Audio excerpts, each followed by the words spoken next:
Olá, meu nome é Caio Vinícius Soares Amaral, sou estudante de Engenharia Elétrica na Escola Politécnica da USP e a minha iniciação científica se chama Relatórios Automatizados com Indicadores de Revisão Bibliométrica das Principais Bases de Dados Científicas. Eu fui orientado no meu trabalho pela professora doutora Solange Nice Alves de Souza, do Departamento de Engenharia da Computação.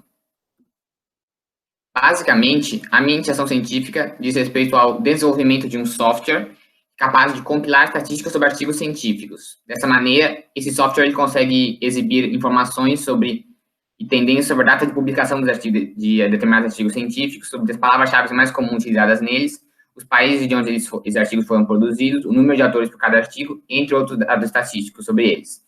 Ele faz isso a partir de referências bibliográficas extraídas de sites de base de dados científicos. A partir dessas referências bibliográficas, o software ele consegue inserir as informações contidas nela dentro de um banco de dados e aí consegue exibir esses dados em formato gráfico para melhor visualização.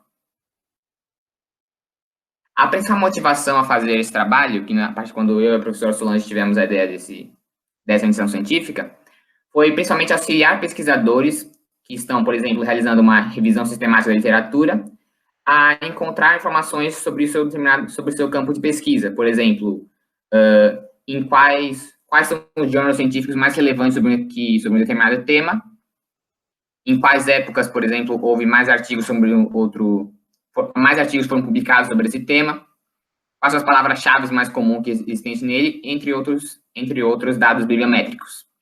Esses dados poderiam ser extremamente úteis para um pesquisador que queira saber mais como funciona, como se comporta a pesquisa em uma determinada área. A metodologia do software é a seguinte. A primeira parte foi dedicada ao estudo da linguagem Python e suas características, assim como o estudo dos bancos de dados relacionais e métodos de estatística descritiva. Para a melhor compreensão do software, ele foi dividido em 4 etapas. A primeira, que é a padronização das referências bibliográficas. A segunda etapa, que é a inserção dessas referências bibliográficas em um banco de dados relacional. A terceira parte, que é a conversão desse banco de dados relacional para um outro formato, um arquivo .db. E a parte final, que é a produção dos gráficos para a visualização dos dados. A principal base desse iniciação científica são as citações bibliográficas de formato BibTeX, que possuem informações como dados, como autores, como palavra-chave, como data de publicação, entre outros dados sobre um artigo científico. A etapa de padronização, como foram utilizadas 3 bases científicas, ACM, Scopus e 3E, e cada uma delas possui padrões diferentes para suas referências. E, portanto, a primeira parte, ela formata todas as referências e as insere em um único arquivo, retirando algumas referências, filtrando algumas que o usuário escolha como não sendo relevantes para a sua pesquisa. Possuem, por exemplo, palavras-chave indesejadas. Aqui abaixo existe um exemplo de um BibTeX.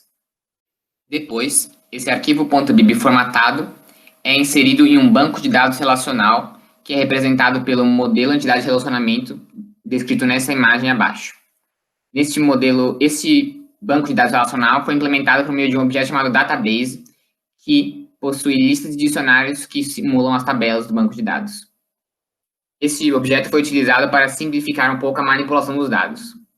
Depois, o módulo de conversão, ele consegue pegar esse objeto e inserir os dados dele em um arquivo .db, que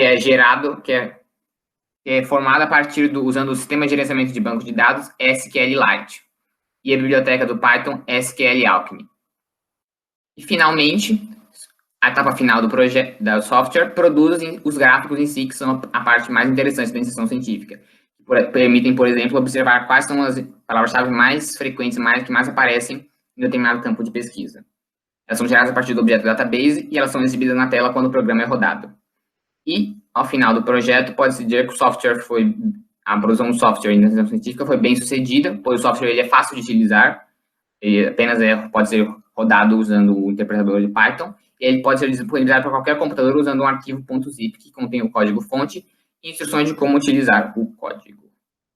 Para concluir, eu gostaria de dizer que esse projeto é uma ótima oportunidade de aprofundar meu conhecimento sobre a engenharia de computação, pois eu aprendi muitas coisas sobre vários temas que eu ainda não havia tido contato e muitas coisas que eu não conseguiria aprender dentro de uma sala de aula convencional.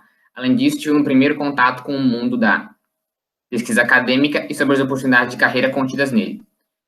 Por fim, Gostaria de agradecer à professora Solange por me acompanhar em cada etapa desta IC e ao CNPq por conceder a Bolsa PIBIC que me permitiu realizar este projeto.